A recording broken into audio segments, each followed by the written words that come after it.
Hey people, I hope all of you are doing well uh, and in good health.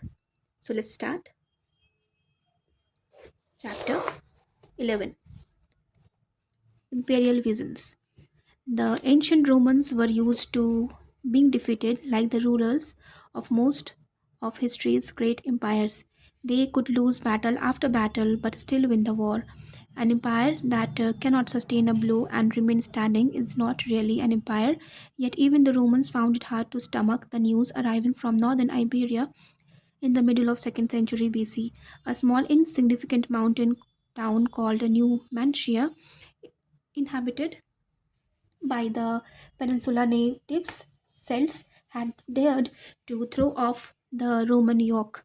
Rome at the time was the unquestioned master of the entire Mediterranean basin, having vanquished the Macedonian and the Seleucid empires, subjugated the proud states of Greece, and turned Carthage into a smoldering ruin. The the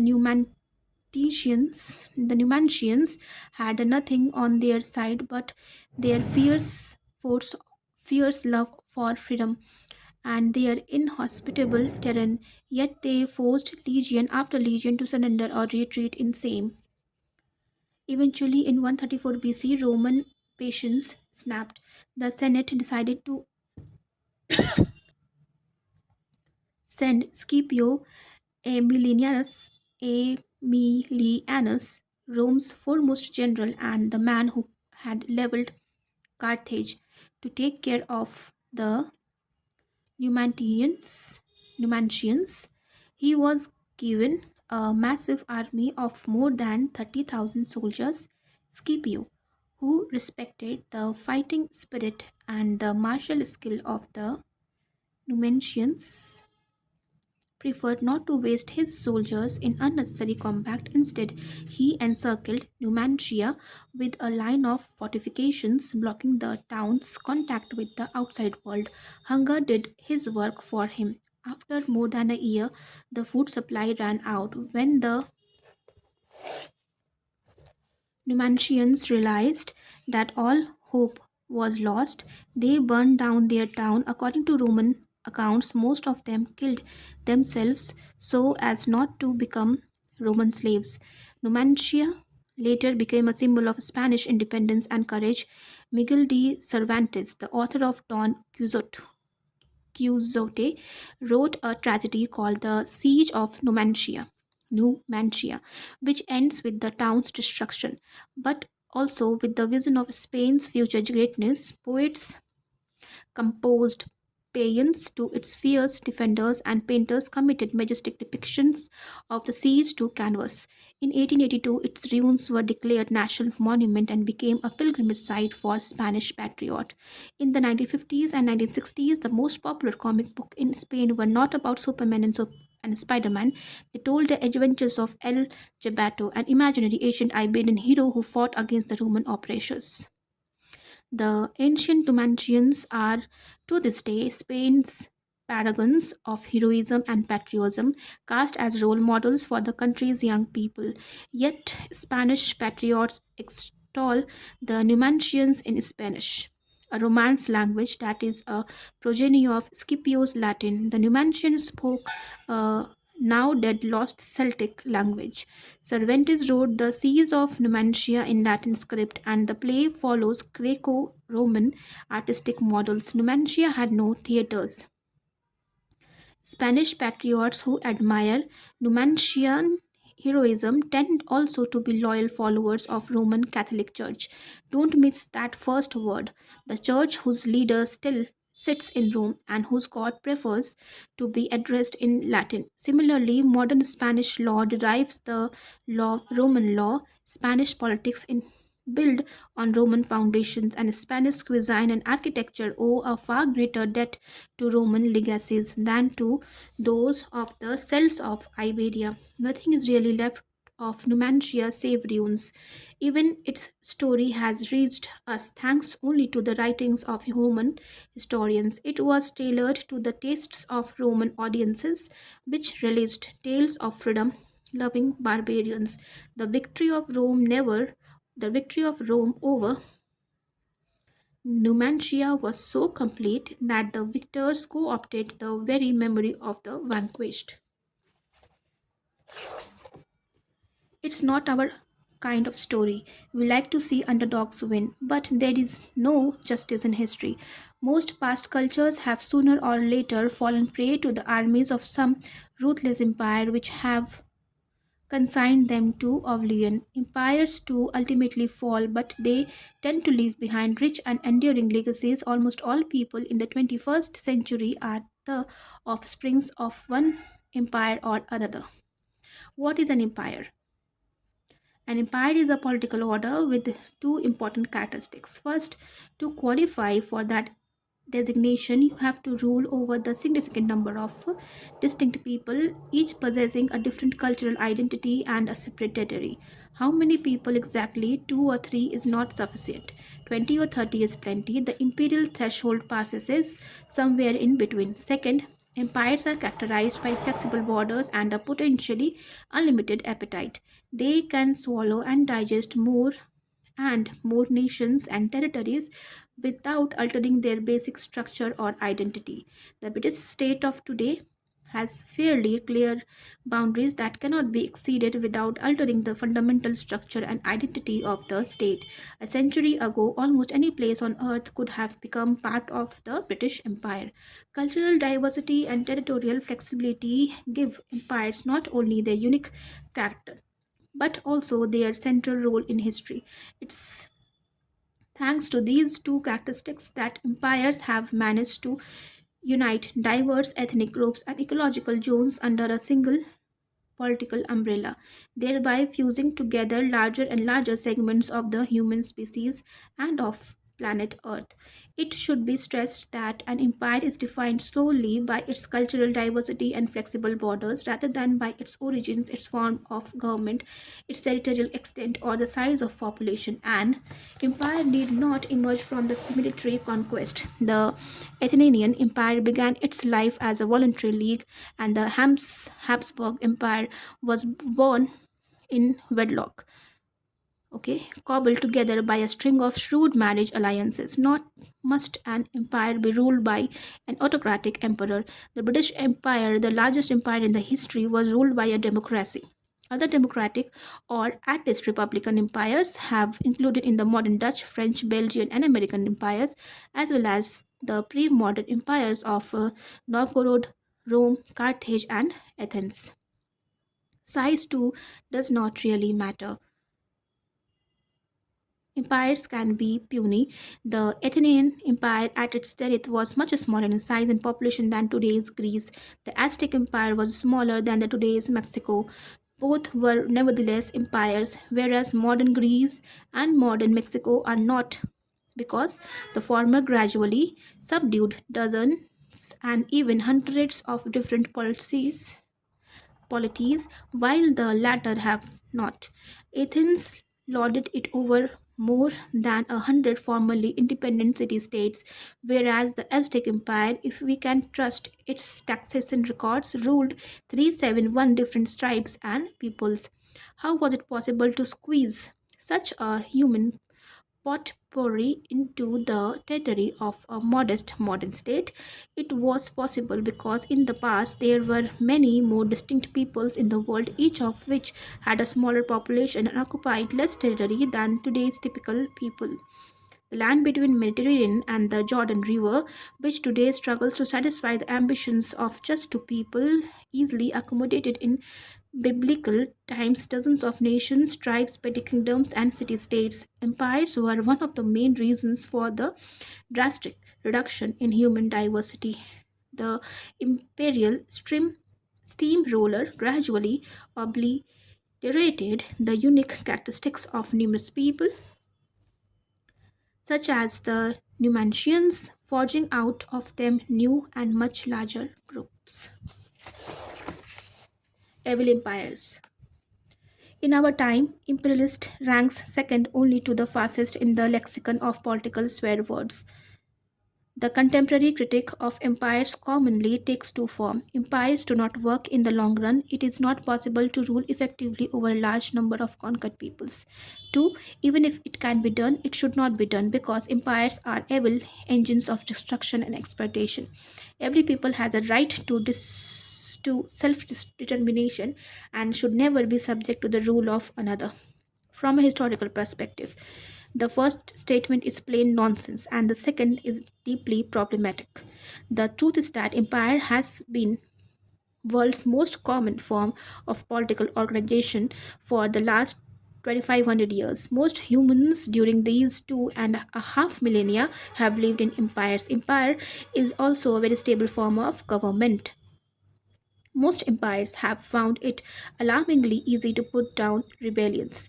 In general, they have been toppled only by the external invasion or by a split within the ruling elite.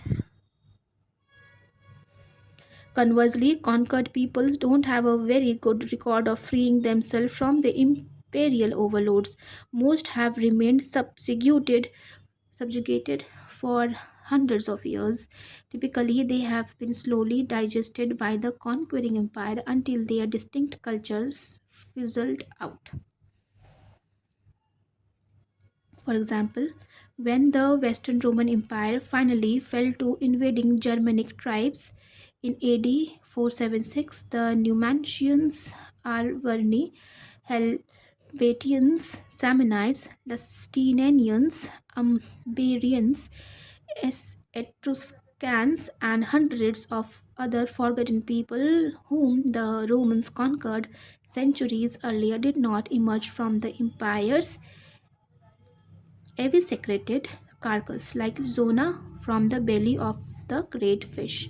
None of them were left the biological descendants of people who had identified themselves as members of those nations who had spoken their language, worshipped their gods, and told their myths and legends now thought spoke and worshipped as Romans. In many cases, the destruction of one empire hardly meant independence for subject peoples. Instead, a new empire stepped into vacuum created when the old one collapsed or retreated.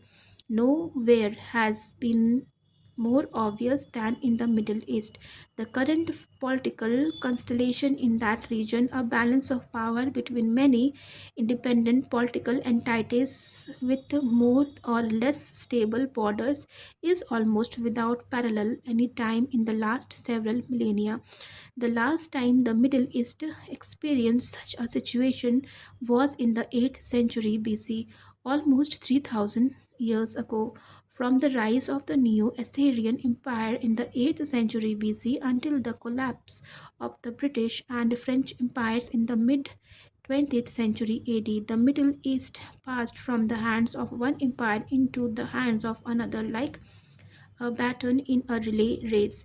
And by the time the British and the French finally dropped the baton, the Arameans, the Ammonites, and the Phoenicians, the Philistines, and the Moabites, the Edomites, and other peoples conquered by the Assyrians had long disappeared. Today's Jews, Armenians, and Georgians claim with some measure of justice that they are the offspring of ancient Middle Eastern people, yet these are only exceptions that prove the rule, and even these claims are somewhat exaggerated. It goes without saying that the political, economic, and the social practices of modern Jews, for example, owe far more to the empires under which they lived during the past two millennia than to the traditions of the ancient kingdom of Judea. If King David were to show up in ultra Orthodox synagogue in present day Jerusalem, he would be utterly bewildered to find people dressed in East European clothes, speaking in German dialect Yiddish, and having endless arguments about the meaning of Babylonian text, the Talmud. There were neither synagogues, volumes of Talmud, nor even Torah scrolls in ancient Judea.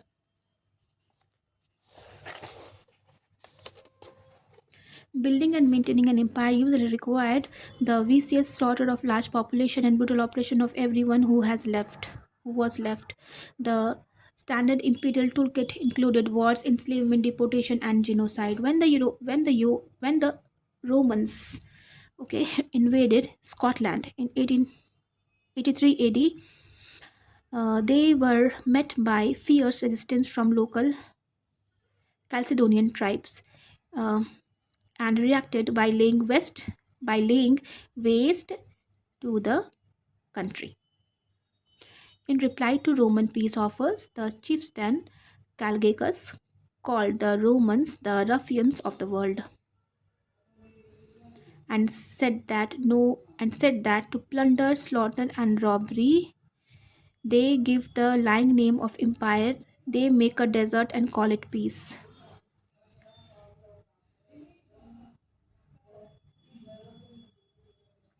This does not mean, however, that empires leave nothing of value in their wake.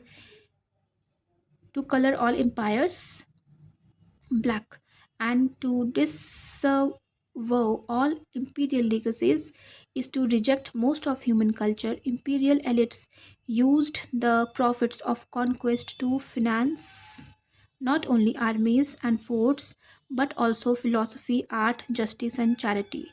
A significant proportion of humanity's cultural achievements owe their existence to the exploitation of conquered populations.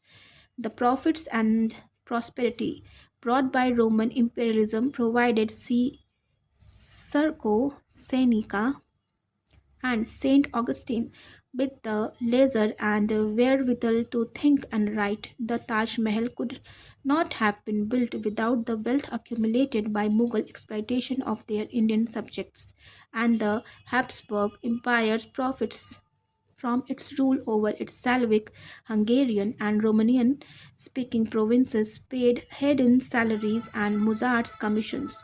No Chalcedonian writer preserved Calagus' speech for posterity. We know of it thanks to Roman historian Tacitus. In fact, Tacitus probably made it up.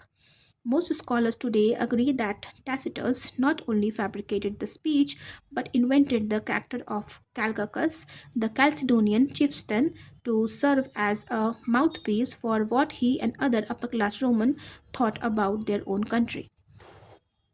Even if we look beyond elite culture and high art and focus instead on the world of common people, we find imperial legacies of in the majority of modern culture. Today, most of us speak, think, and dream in imperial languages that were forced upon our ancestors by the sword. Most East Asians speak and dream in the languages of the Han Empire. No matter what their origins, nearly all the inhabitants of the two American continents, from Alaska's Barrow Peninsula to the Straits of Magellan, communicate in one of the four imperial languages: Spanish, Portuguese, French, or English. Present day Egyptians speak Arabic, think of themselves as Arabs, and identify wholeheartedly with the Arab Empire that conquered Egypt in the 7th century and crushed with an iron fist the repeated revolts that broke out against its rule. About 10 million Zulus in South Africa hark back to the Zulu age of glory in the 19th century, even though most of them descend from tribes who fought against the Zulu Empire and were incorporated into it only through bloody military campaigns. It's for your own good.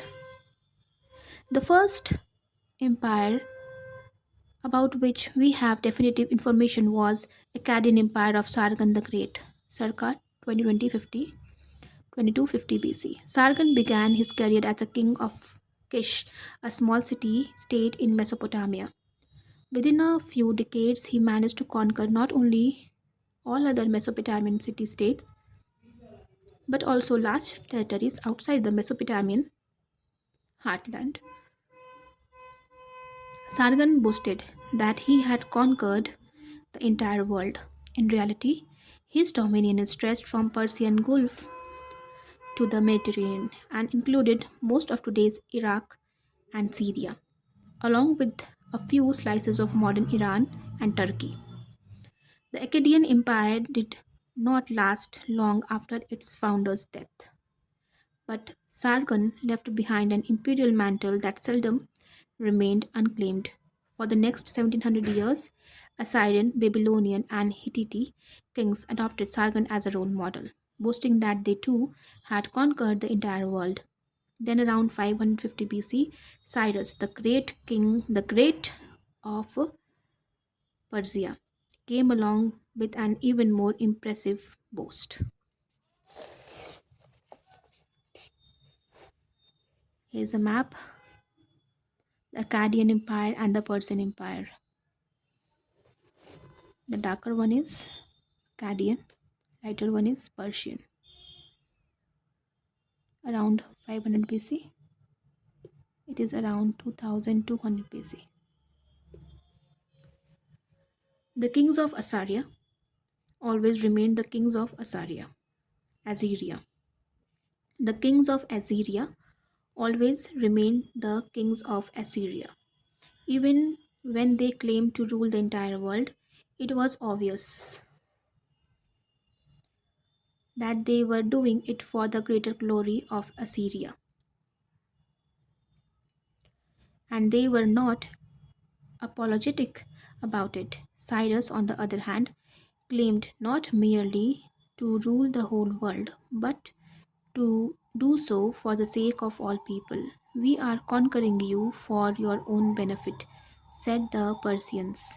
Cyrus wanted the people he subjected to love him and to count themselves lucky to be Persian vassals.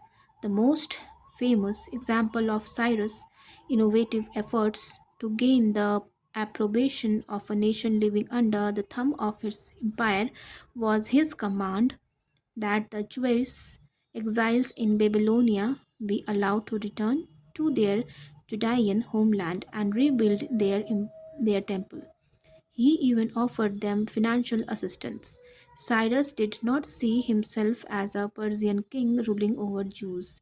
He was also the king of the Jews and thus responsible for their welfare. The presumption to rule the entire world for the benefit of all its inhabitants was startling. Evolution has made Homo sapiens, like other social mammals, a xenophobic creature. Sapiens instinctively divide humanity into two parts, us and them. Us is a people like you and me who share our language, religion, and customs. We are all responsible for each other but not responsible for them. We were always distinct from them and owe them nothing. We don't want to see any of them in our territory and we don't care an iota what happens in their territory. They are barely human. Even human. In the language of the Dinka people of Sudan, Dinka simply means people. People who are not Dinka are not people. The Dinka's bitter enemies are the newer. What does the word newer means in newer language? It means original people. Thousands of kilometers from the Sudan desert in the frozen icelands of Alaska and northeastern Siberia live like the Yupiks. What does Yupik mean in Yupik language? It means real people. In contrast with this ethnic exclusiveness, imperial ideology from Cyrus onward had tended to be inclusive and all encompassing, even though it has often emphasized racial and cultural differences between rulers and ruled. It has still recognized the basic unity of the entire world and the existence of a single set of principles governing all places and times, and the mutual responsibilities of all human beings. Humankind is seen as a large family. The privileges of parents go hand in hand with the responsibility for the welfare of the children. This new imperial vision passed from Cyrus and the Persians to Alexander the Great, and from him the Hellenistic kings, Roman emperors, Muslim caliphs, Indian dynasties, and eventually even to Soviet premiers and American presidents. This benevolent imperial vision has justified the existence of empires and negated not only attempts by subject peoples to rebel, but also attempts by independent people to resist imperial expansion. Similar imperial visions were developed independently of the Persian model in other parts of the world, most notably in Central America, in the Indian region, and in China. According to traditional Chinese political theory, heaven, Tian, is the source of all legitimate authority on earth. Heaven chooses the most worthy person or family and gives them the mandate of heaven. This person or family then rules over all under heaven, Tianxia, for the benefit of all its inhabitants. Thus, a legitimate authority is, by definition, universal. If a ruler lacks the mandate of heaven, then he lacks legitimacy to rule even a single city. If a ruler enjoys the mandate, he is obliged to spread justice and harmony to the entire world. The mandate of heaven could not be given to several candidates simultaneously, and consequently, one could not legitimize the existence of more than one independent state. The first emperor of the United Chinese Empire, Qin Shi Huangdi, boasted that throughout the six directions of the universe, everything belongs to the emperor.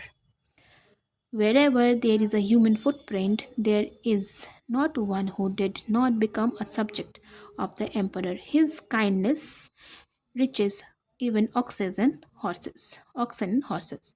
There is not one who did not benefit. Every man is safe under his own roof. In Chinese political thinking as well as Chinese historical memory, imperial periods were henceforth seen as golden ages of order and justice, in contradiction to the modern Western view that a just world is composed of separate nation states. In China, periods of political fragmentation were seen as the dark ages of chaos and injustice. This perception has led far reaching implications for Chinese history. Every time an empire collapsed, the dominant political theory goaded the powers that be not to settle for paltry independent principalities, but to attempt reunification. Sooner or later, these attempts always succeeded when they become us. Empires have played a decisive part in the amalgamating many small cultures into fewer big cultures. Ideas, people, goods, and technology spread more easily within the borders of an empire than in a political fragmented region. Often enough, it was the empires themselves which deliberately spread ideas, institutions, customs, and norms. One reason was to make life easier for themselves. It is difficult to rule an empire in which every little district has its own set of laws, its own form of writing, its own form of language, and its own money. Standardization was a boon to emperors. A second and equally important reason why empires actively spread a common culture was to gain legitimacy. At least since the days of Cyrus and Queen Shi Huangdi, empires have justified their actions, whether road building or bloodshed, as necessary to spread a superior culture from which the conquered benefit even more than the conquerors. The benefits were sometimes salient law enforcement, urban planning, standardization of weight and measures, and sometimes questionable taxes, conscription, emperor worship. But most imperial elites honestly believed that they were working for the general welfare of all empire's inhabitants. China's ruling class treated their country's neighbors and its foreign subjects as miserable barbarians to whom the empire must bring the benefits of culture. The mandate of heaven was bestowed upon the emperor not in order to exploit the world, but in order to educate humanity. The Romans too justified their dominion by arguing that they were endowing the barbarians with the peace, justice, and refinement. The wild Germans and painted Gauls had lived in squalor and ignorance until the Romans tamed them with law, cleaned them up in public bathhouses, and improved them with philosophy. The Mauryan Empire in the 3rd century BC took as its mission, the dissemination of Buddha's teaching to an ignorant world. The Muslim caliphs received a divine mandate to spread the prophet's revelation peacefully, if possible, but by the word if necessary. The Spanish and the Portuguese Empire proclaimed that it was not riches they sought in the Indies and America, but converts to the true faith. The sun never set on the British mission to spread the twin gospels of liberalism and free trade. The Soviets felt duty bound to facilitate the inexorable historical march from capitalism towards the utopian dictatorship of the proletariat. Many Americans nowadays maintain that their government has a moral imperative to bring third world countries the benefits of democracy and human rights, even if these goods are delivered by cruise missiles and F 60s.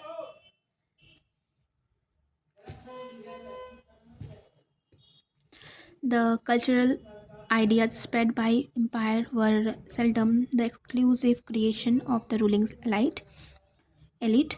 Since the imperial vision tends to be universal and inclusive, it was relatively easy for imperial elites to adopt ideas, norms, and traditions from wherever they found them, rather than to stick fanatically to a single hidebound tradition. While some emperors sought to purify their cultures and return to what they viewed as their roots, for the most part, empires have begot hybrid civilizations that absorb much from their subject peoples. The imperial culture of Rome was Greek almost as much as Roman. The imperial Abbasid culture was part Persian, part Greek, part Arab. Imperial Mongol culture was a Chinese copycat. In the imperial United States, the American president of Kenyan blood can munch on Italian pizza while watching his favorite film, Lawrence of Arabia, a epic about the Arab rebellion against the Turks. Not that this cultural melting pot made the process of cultural assimilation any easier for the vanquished. The imperial civilization may well have absorbed numerous contributions from various conquered people, but the hybrid result was still alien to the vast majority. The process of assimilation was often painful and traumatic. It is not easy to give a familiar and loved local tradition, just as it is difficult and stressful to understand and adopt a new culture. Worse still, even when subject peoples were successful in adopting the imperial culture, it could take decades, if not centuries, until the imperial elite accepted them as a part of us. The generations between conquest and acceptance were left out in the cold. They had already lost their beloved local culture, but they were not allowed to take an equal part in the imperial world. On the contrary, their adopted culture continued to view them as barbarians.